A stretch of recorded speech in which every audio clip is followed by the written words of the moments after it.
Quando si parla di famiglie leggendarie nel ciclismo, nessuna brilla come quella Van der Poel. Raymond Poulidor, la fausse légende. Qualifié d'éternel second, il compte en effet et 110 victoires.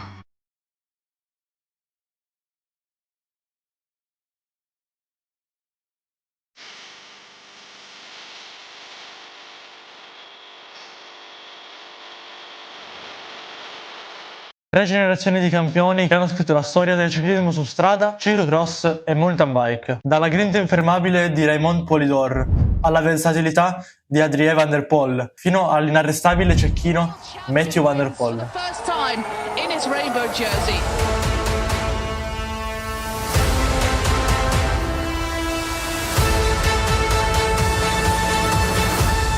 Oggi vi racconterò una storia fatta di trionfi, battaglie, sconfitte e una passione per il ciclismo inarrestabile. La storia della dinastia Van der Poel inizia con Raymond Poulidor, nato il 15 aprile del 1936 in Francia, soprannominato l'Eterno Secondo. Pensate che Poulidor, nonostante abbia concluso 3 volte al secondo posto e 5 volte al terzo posto nella generale del Tour de France, non ha mai indossato una maglia gialla, ma la sua determinazione, il suo modo di correre e la sua umiltà lo resero uno degli atleti del pubblico più amati ed acclamati di sempre. Nonostante il soprannome acquisito Eterno Secondo, Poulidor non era un perdente. Nella sua carriera vinse un totale di 189 gare, inclusa una Milano-Sanremo nel 61 e la Vuelta nel 64. Durante tutta la sua carriera ebbe la fortuna o la sfortuna di correre contro altri 2 mostri sacri del ciclismo, Anquetil Jacquis ed il cannibale Eddy Merckx. La loro rivalità fu leggendaria, ma ciò che lo rese speciale rispetto agli altri era il suo legame con il pubblico. Dai tifosi più affezionati veniva chiamato Pou Pou, lo consideravano il vero vincitore morale del ciclismo francese. Si dice che nonostante sulla carta abbia meno risultati di Merckx e Anquetil, lui guadagnò di più, grazie alla sua capacità di convertire e far appassionare i tifosi a ciò che era legato al suo personaggio. Poulidor venne a mancare nel 2019 e 2 anni dopo, nel 2021, il nipote Mathieu gli dedicò la storia di una tappa al Tour de France e la maglia gialla che indossò per qualche giorno. Mathieu Van der Poel is resurgent. He is dominant. He's going to be the rider who wins the stage.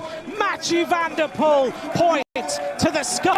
He remembers his granddad Poulidor. He wins the stage. The question now is, does he take the yellow jersey?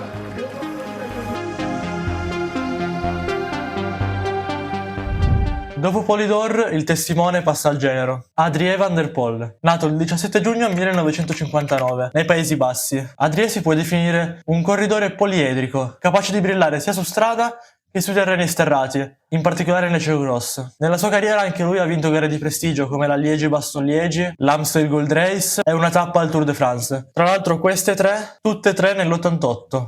Bella annata, eh? Adrien fu il primo della famiglia ad essere un pioniere del ciclocross. Divenne campione del mondo nel 1996 e vice campione del mondo per altre 5 volte. La sua capacità di adattarsi a diverse discipline e la sua tecnica lo rendono uno degli atleti più stimati della sua epoca. E fu proprio la sua passione per il ciclismo a influenzare entrambi i suoi figli. Sì, perché Adrien ha 2 figli, David e Matthew. Il più grande ha terminato la carriera da professionista a fine del 2023. Lui si è sempre concentrato sul ciclocross, ma non è mai riuscito a raggiungere i risultati né del padre né di Matthew. Il padre Adrien in un'intervista rilasciò questa affermazione: alla Alpecin Phoenix sono convinti che possa fare bene, e lo sono anche io. Quando ci si è dedicato qualcosa ha raccolto, come la vittoria al Giro d'Alessandria. Dalle sue parole sembra quasi che David non si sia mai dedicato abbastanza per poter raccogliere i frutti, o perlomeno che non si sia dedicato quanto il fratello Matthew, e questo lo ha portato a non raccogliere molto. Sicuramente non è facile nascere in una famiglia come quella di Van der Poel. Sì, certo, hai più ganci di una persona qualsiasi,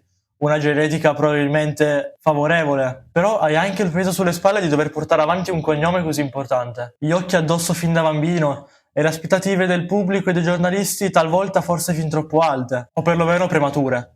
Io penso che questo abbia influenzato davvero tanto sulla sua carriera, ma assorbendosi tutto ciò ha lasciato crescere il fratello più serenamente, almeno per i primi anni.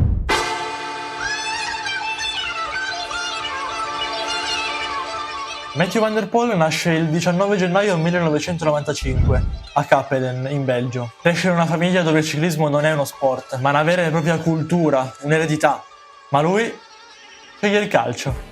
Beh sì, ed era anche abbastanza forte. Ma intorno ai 10 anni fortunatamente cambia idea. E anche lui si appassiona del ciclismo. Dai, scherzo calciatori, vi voglio bene. Però sono contento che abbia scelto il ciclismo, dai. Ma la domanda che si fanno in tanti è: ma è stata una pressione della famiglia o una sua scelta? Matthew rispose con questa frase: mi sono semplicemente innamorato del ciclismo. La libertà, la velocità, la tattica hanno avuto un effetto su di me che il calcio non è mai riuscito a darmi. Fin da subito si fa notare facendo vari piazzamenti a livello nazionale da esordiente allievo, ma da juniores arriva al primo vero e proprio successo. Vince i campionati del mondo ciclocross davanti ad un certo Van Aert. Lo sentiremo nominare un po' di volte in questa storia.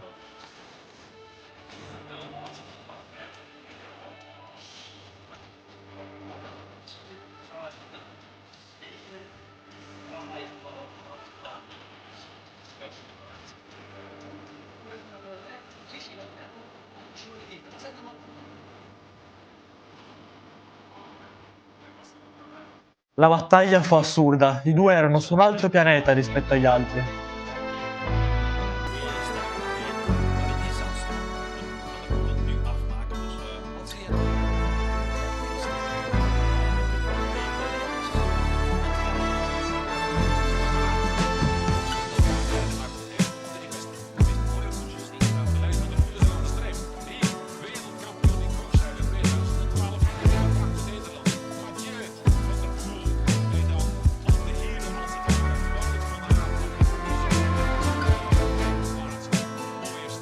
E sì, come molti di voi già sapranno, questa sfida testa a testa va avanti fino ad oggi, con loro due a combattere e tutti gli altri qualche minuto indietro a fare un'altra gara. Da junior passa ad under e rapidamente arriva in vetta alla scena mondiale anche là. Poi nel 2014 ebbe dei problemi e fece terzo, e indovinate chi vinse?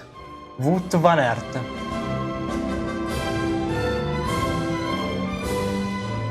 Nel 2015 a soli 20 anni passa Elite e vince subito il titolo mondiale. I media impazziscono, non capiscono come un ragazzino possa arrivare così dal nulla, attaccare tutti al secondo giro e vincere quasi con facilità. Ma anche Van Aert non scherza, dopo una caduta di catena e qualche problema perde terreno, ma lo recupera tutto e alla fine conclude secondo. Non è contentissimo, ma arriva a soli 15 secondi da Matthew. Fece anche lui un'ottima prestazione. Negli anni successivi partecipò gradualmente sempre meno alle gare di ciclocross, ma tenendo sempre un occhio di riguardo per il mondiale. Difatti ne andrà a vincere altri 6 nel 2019, 2020, 2021, 2023, 2024 e 2025, tra l'altro disputato un paio di settimane fa. Ma non si ferma qua, si lancia anche nella mountain bike, vincendo il campionato europeo nel 2019, un bronzo ai mondiali, facendo vari podi di Coppa del Mondo e partecipando alle Olimpiadi di Tokyo 2020. Ma tralasciando le discipline off-road, come direbbe Papa V, anche su strada era apparecchiato. Nel 2019 Matthew vinse la leggendaria Amstel Gold Race, con un'azione incredibile negli ultimi chilometri, lasciando il mondo del ciclismo senza parole. La cosa più assurda di questa vittoria è che ha praticamente fatto tutto da solo, senza un appoggio del team. Beh sì, perché correva con un team Continental, che non aveva le forze per aiutarlo. Perciò si è ritrovato da solo e l'ha gestita non bene, di più.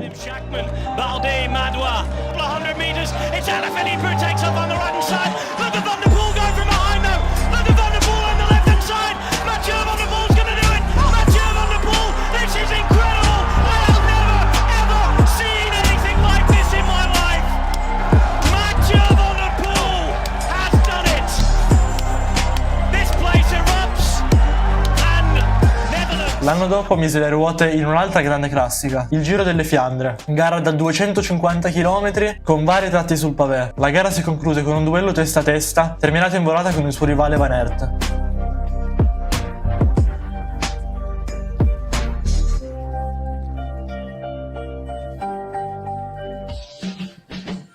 Matthew vinse per pochissimi centimetri e questa non sarà l'unico Giro delle Fiandre che vincerà. Si ripeterà anche nel 2022 e nel 2024, una ogni 2 anni. Nel 2021 fa il suo debutto al Tour de France. Sa benissimo che lui è un corridore da corsa da un giorno e non può assolutamente competere contro gli uomini di classifica come Pogacar o Vingegaard, ma i suoi obiettivi sono solo 2: vincere una tappa e indossare la maglia gialla. Alla partenza della seconda tappa, Van der Poel ha un ritardo di 18 secondi su Alaphilippe, che in quel momento indossava la maglia gialla. Nel finale di gara Van der Poel anticipa la volata attaccando ai meno 700 metri. L'operazione va in porto, stacca tutti e va a prendersi ciò che si era prefissato, vincendo la seconda tappa e indossando la maglia gialla per i 6 giorni successivi, proprio lì dove il suo nonno Polidor non era mai riuscito. Questo è stato un momento di grande emozione per lui, per la famiglia e per tutti i fan.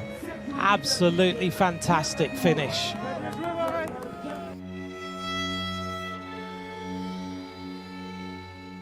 Saltiamo nel 2023, dove vinse la Milano-Sanremo e la Roubaix nello stesso anno. Ma non gli bastava, aveva ancora un obiettivo, il campionato del mondo a Glasgow. 271 km di gara, che finisce con un circuito cittadino, tecnico e molto nervoso.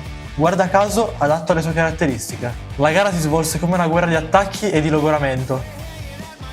I favoriti erano tanti, ma la maglia una sola. Piove, è facile cadere e la tensione è altissima. Uno dopo l'altro attaccano tutti i favoriti e non. Difatti l'attacco più efficace lo fece non proprio un favorito massimo, diciamo. Bettiol, il nostro Bettiol, che restò solo fino ai meno 22 km, fino a quando non attaccò Van der Poel. Sì, ai meno 22 VDP attacca, lo raggiunge, lo supera e nel giro di qualche chilometro ha un vantaggio di 1 minuto.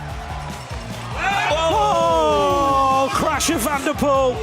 You can see how much he's shaking after that crash. Battle scarred, ripped to pieces on his right hand side. He's done with it, bouncing up and down. Da qua in poi le immagini sono qualcosa di leggendario, di emozionante. Mancano ancora 15 km, ha una scarpa rotta e qualche ferita qua e là, ma lui resiste. Non solo resiste, continua a guadagnare. Infatti all'arrivo a 1 minuto e 44 to celebrate. Now he has ridden an incredible bike race from Edinburgh to Glasgow. A majestic performance, a majestic world champion. Victory for Van der Poel. He wins the world title in Glasgow. Indovinate su chi? Wout van Aert. Van Aert is going to add another silver medal to his Sempre lui, sempre secondo, dietro a Van der Poel. Un po' come il nonno, diciamo. Terzo invece Pogacar, anche lui fece un'ottima gara. Ah, se volete scoprire la sua storia, ho fatto un video anche su di lui, quindi andatevelo a vedere. Vi lascio il link in bio e là in alto a destra. La dinastia Van der Poel non mostra segni di cedimento, anzi sembra un continuo evolversi. Con Matthew ancora ai vertici, il futuro sembra brillare. La loro storia è la prova che il talento può essere ereditario, ma sarà sempre la passione e la dedizione a fare la differenza. Da Raymond Poulidor a Matthew Van der Poel, questo è quasi un centennio di storia che ha attraversato e appassionato un sacco di generazioni. Chissà, magari un giorno vedremo una quarta generazione? Boh, per il momento Matthew non ha figli, ma è ancora giovane. Vedremo nei prossimi anni cosa succederà. Magari, non so, a sto giro con il focus nell'MTB?